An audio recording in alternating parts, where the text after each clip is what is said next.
মিঠাই, ও মিঠাই, এটা নাও, হাতে নাও। তৃতীয় হয়েছো? কই এ করো, খোলো। এই দাও, এই করো। হ্যালো বন্ধুরা, সবাই কেমন আছো? আশা করি সবাই ভালো আছো। তো এই যে প্রাইজটা দেখাচ্ছি, আমাদেরই এখানে হয়েছিল। ওই শিবরাত্রি উপলক্ষে এখানে একটা অঙ্কন প্রতিযোগিতা হয়েছিল। নিশ্চয়ই তোমরা আগের ব্লগ যদি কেউ দেখে থাকো তো দেখে থাকবে। সেখানেরই আজকের ওই অংশগ্রহণ করেছিল এবং সেখানে তৃতীয় হয়েছে। সেই জন্যই এই ছোট্ট গিফটটা ও নিয়ে এসছে ওখান থেকে। এই যে আমাদের নাপিত, তাই তো? নাপিত ভাইয়া, আমাদের মডার্ন নাপিত, ওই জন্য ট্রিমার নিয়ে বসে আছে, খুর টুর নেই। ও কি অবস্থা, ধরে বেঁধে তাকে সব ন্যাড়া করে দিচ্ছে।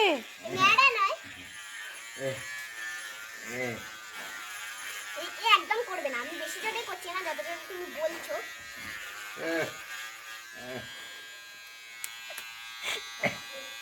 ভাই ভাই, ওরে ভাই, আরে দিদি রে, ওরে দিদি রে, দাদাই কাঁদছে, দেখ। ওরে দিদি রে, দিদি রে। কালকে নিজে চার্জ দিয়ে রেখেছে, বলছে চুলগুলোকে কাটতে হবে। না না, কে আমাদের এখানে শীতলা পুজো ছিল, তো সেখানেই যাচ্ছি। রাত্রের দিকে একটু নাম শুনতে গিয়েছিলাম, তোমাদের সাথে শেয়ার করে নিলাম। এই যে দেখো, আমাদের এখানে মন্দির মা শীতলার পুজো হয় প্রত্যেক বছর। তো এখানে দুটো দলের পুজো হয়, এপার আর ওপার। আমাদের এপারেরটা আগে হয় আর ওপারেরটা পরে হয়, কিন্তু এবছর হয়েছে পুরো উল্টো। ওপারেরটা আগে পুজো হচ্ছে এবং এপারেরটা পরে হবে। তো সেখানে গিয়েছিলাম, আর শরীরটা একটু অসুস্থ, সেই জন্য কন্টিনিউ ভিডিও দিতে পারছি না। তো দেখো মায়ের কি সুন্দর সাজিয়েছে ফুল দিয়ে, আর এই যে প্রদীপটা জ্বলছে, কি দারুণ লাগছে। আর এই যে পিছন দিকের এই জিনিসটা ছিল না, এটা এবছরে করা হয়েছে মায়ের মন্দিরে। আর নতুন করে পাথর টাথর সব বসানো হয়েছে, খুবই সুন্দর দেখতে লাগছিল। আর এখানে এই ঠাকুর উঠবে, তার আগে এইসব সাজানো হচ্ছিল, এটা তোমাদের সাথে শেয়ার করলাম। আর দেখো ওই যে দূরের রাস্তাটা, ওইটা পুরো একদম স্টেশনে চলে যাচ্ছে, ওই রাস্তাটাও খুব সুন্দর করে সাজানো হয়েছিল। আর এই যে সামনে কচিকাচারা বসে আছে, আরও যারা বয়োজ্যেষ্ঠ আছেন তারা বসে আছেন, নাম শুনবেন। আর এখন বাজে 11টা, 10:30, 11টা হবে। তো এখানে নামের দল উঠতে উঠতে অনেকটাই টাইম লেগে গিয়েছিল, 11:30 মানে বেজে গিয়েছিল। তুমি কি দেখতে এসছো? ছবি নিলাম। কি শুনতে এসছো? মা মনসার গান, মা শীতলার গান? আজকে মা শীতলার গান আছে। বাবু দেখবি সব সেজে আসবে। ও কত সুন্দর দোকান বসেছে, ওই দেখো ফুচকার দোকান, মোমোর দোকান, আবার ফুচকারও দোকান আছে, আবার পাপড়ি চাটের দোকান। আমরা দুপুরে সব খেয়েছি।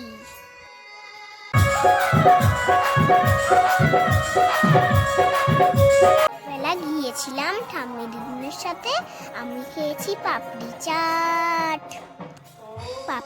খেয়েছি, আর খেয়েছি আইসক্রিম। আজকে হবে মা শীতলার গান, সেই জন্য যিনি মা শীতলা সেজেছেন উনি এখানে এসেছেন, আর ঠাকুর প্রণাম করে আবার ওখানে যেখানে সাজগোজের আর কি রুমটা, ওখানে চলে যাচ্ছেন। আবার ওখান থেকে সবাই আসছেন, আস্তে আস্তে ওখান থেকেই সবাই এখানে এসে এই গানটি শোনাবেন। এবং এইটা শেষ হতে হতে প্রায় ভোর হয়ে যায়। আর মা মনসার গানটা এই পরের দিনেই হয়, সেটি শেষ হতে হতে ভোর নয়, সকাল হয়ে যায়, প্রায় 7:30 নাগাদ শেষ হয়। তো এরকম সারা রাত্রি ব্যাপী এই গান অনুষ্ঠানটি চলতে থাকে। মা শীতলার যেটা পালা গান অনেকটাই তো বড়, আর মা মনসার গানটা আরোই বড়। তো এখানে সবাই গ্রামের যারা আছে তারা শুনতে যায়, কেউ কেউ আবার মাঝরাতে যায়, কারণ অনেকটা তো সময়, সেই জন্য। আর আমরা ওই মোটামুটি 12টা, 12:30 নাগাদ বাড়ি চলে আসি। আর এবারে আর একটু আগেই বাড়ি চলে এলাম। আর এই যে দেখো চামড় সবার মাথায় দেয়, আশীর্বাদ করে। আর এই যে এবারে আমরা বাড়ি চলে আসছি, কারণ অনেকটাই রাত্রি হয়ে গেছিলো। এই যে দেখো এরা সব সেজে আছে, আর এই যে এনারা এই পার্টের অংশ আর কি, কোনো রাজা টাজা সাজবেন। আর এই যে সকালবেলা এবারে হচ্ছে মিঠাইয়ের একটা আবৃত্তির একটা মানে কী বলবো ভিডিও করে পাঠাতে বলেছিল একটা জায়গা থেকে, তো সেখানে প্রতিযোগিতায় আর কি, সেখানেও পাঠাচ্ছে সকালবেলা উঠে। আর চারিদিকে মাইক চলছিল, তো একটুখানি সময়ের জন্য বন্ধ ছিল, তো সেই সময়টাই সুযোগ বুঝে ভিডিওটা বানাচ্ছিলাম।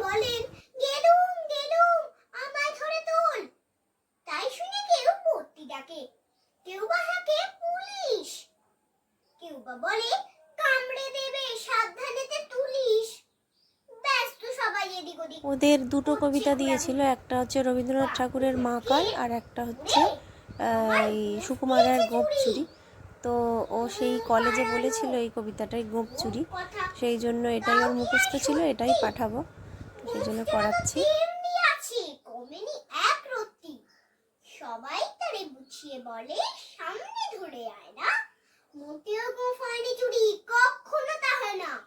রেগে আগুন তেরে বেগুন, তেরে বলেন তিনি, কারো কথার ধার ধারিনি, সব বেটাকে চিনি। নোংরা ছাটা খ্যাংরা ঝাঁটা বিচ্ছিরি আর ময়লা, এমন গোফ তো রাখতো জানি শ্যামবাবুদের গয়লা। এ গোফ যদি আমার বলিস করবো তোদের জবাই, এই না বলে জরিমানা করলেন তিনি সবাই। ভীষণ রেগে ভীষণ খেয়ে দিনের লিখে খাতায়, কাউকে বেশি লাই দিতে নেই, চলে চড়ে মাথায়। অফিসের এই বাদরগুলো মাথায় খালি গোবর, গোফ ধরে যে কোথায় গেল কেউ রাখে না খবর। ইচ্ছে করে এই বেটাদের গোফ ধরে খুব নাচি, মুখগুলোর মুন্ডু ধরে কোলাল দিয়ে চাচি। গোফকে বলে তোমার আমার, গোফ কি করো কেনা, গোফের আমি গোফের তুমি, তাই দিয়ে যায় চেনা। গোফের আমি গোফের তুমি, তাই দিয়ে যায় চেনা। নমস্কার। এবার মামাকে একটা গান করতে বলেছিলাম আর আমি নাচলাম।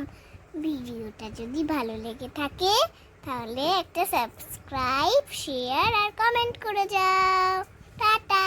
হেইয়া হেইয়া হেইয়া গঙ্গা গঙ্গা গঙ্গা এ পদ্ম ভাসাইলাম রে, হেইয়া গঙ্গা গঙ্গা গঙ্গা এ পদ্ম ভাসাইলাম রে, গঙ্গা রাখিও যতনে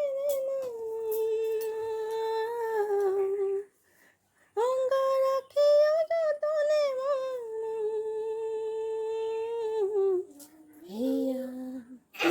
গানটার আমি কথাটা ভালো করে জানি না, ওদের ক্লাসে হয়েছিল গানটা, তো একটু একটু মনে ছিল, ওইটাই ও করতে বললো জোর জবরদস্তি, সেই জন্য করলাম। তো আজকের মতো ভিডিওটা এখানেই শেষ, যদি ভালো লাগে তো অবশ্যই পাশে থেকো। Thank you.